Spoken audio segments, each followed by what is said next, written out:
Hi, this is Elizabeth Moffitt from Hagen's Cardiopulmonary Rehab here at James B. Hagen Hospital. Today I'm going to be going over energy conservation.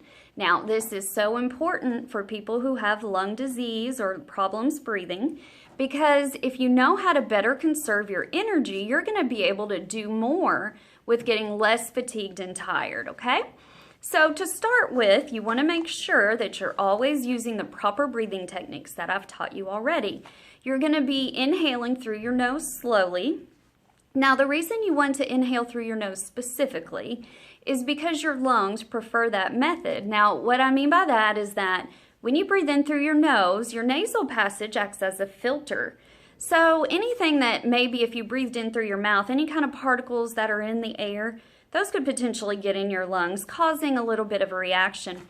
So when you do it through your nose, the theory is that your nasal passage will actually block certain particles from getting down into your lungs. Also, what it does is it warms and moisturizes the air that you're breathing in.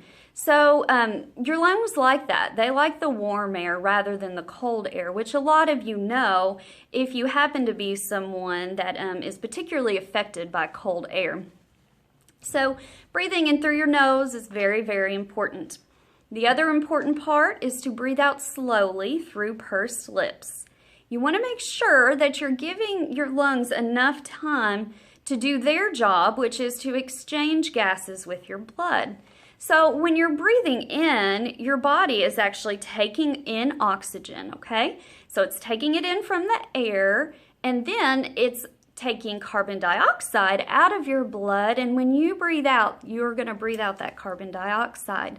So you want to breathe out slowly so that you have plenty of time for that gas exchange.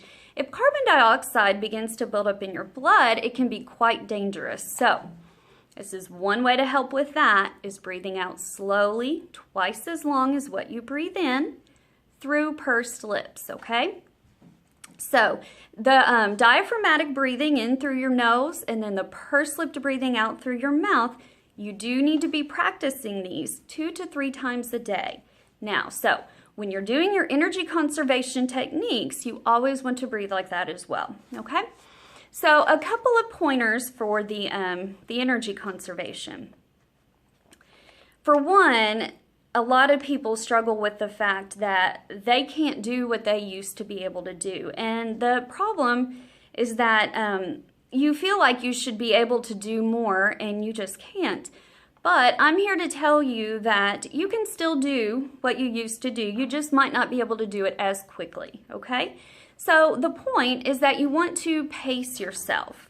I would suggest maybe on Sunday evening, making a list of the certain things that you absolutely have to get done that week, and then put in some stuff that if you feel up to it, that you would like to do that week.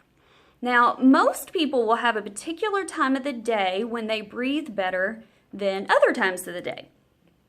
So if you fall in that scenario, then you want to do the things that are most important that you get done. You want to do those during that time frame.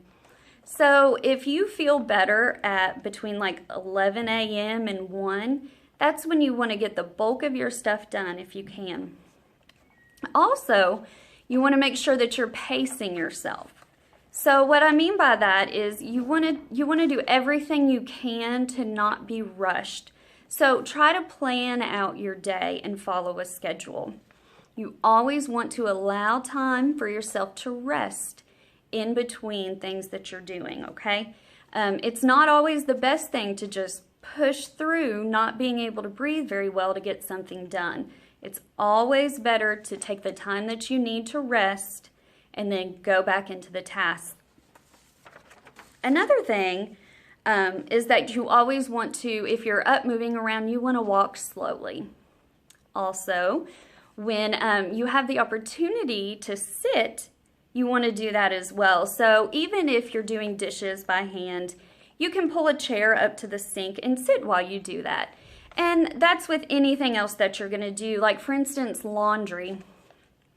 I always recommend getting the clothes next to you. You can sit down on a couch possibly.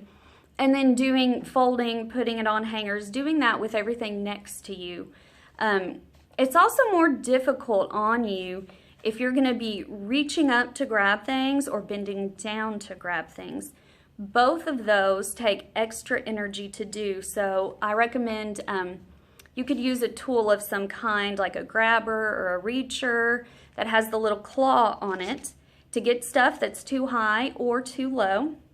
You could also use a shoe horn, and then you know, when you're bathing, you could use a sponge that has a handle on it, and that way that'll help conserve energy while you're bathing also. Now, on the bathing part, one thing that you can do is invest in a robe. You wouldn't believe the amount of energy that you use just drying off after a shower or a bath.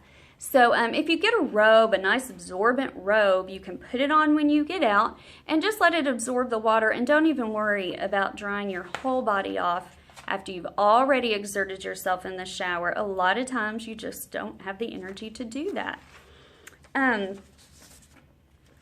Now, another thing is that when you're cooking, you can prepare extra food so that you don't have to cook 3 meals a day. So anytime that you can do that, I always recommend doing that. Another thing that you can do is that if you don't live by yourself, you share your household with somebody. You can also share the household responsibilities with somebody. Now, I know this is particularly hard for some women that are homemakers, but it's just the smartest way to do things. If there's an able-bodied person in that house with you, just explain to them that you need help, and then hopefully they can start taking over some of the household responsibilities that maybe used to be all yours. And there's no reason to feel bad or ashamed about that. You have every right to ask to do that, because this is all about your health and you being able to have the energy to do things that you want to do, okay? So you need to remember, if you're new to all of this, your body may be deconditioned. So you need to remember to always pace yourself. That being said, if you're having a great day, you can challenge yourself. Maybe throw in something extra that you haven't been able to do in a while. That's always something that I recommend. But if you're just not feeling it, if you're having a bad day, please take the time to take care of yourself that day. Try to get some stuff done, of course, but do it slowly, taking breaks. Hopefully this helps. I'm also going to type everything up and put it on my Facebook page. So you can look at Hagen's Cardiopulmonary Rehab, and I'm going to list all of this stuff out, and that way it's in front of you and you don't have to worry about rewatching this video 1,000 times to get all of the pointers. Now the next video that I do, I'm going to be going over breathing retraining exercises.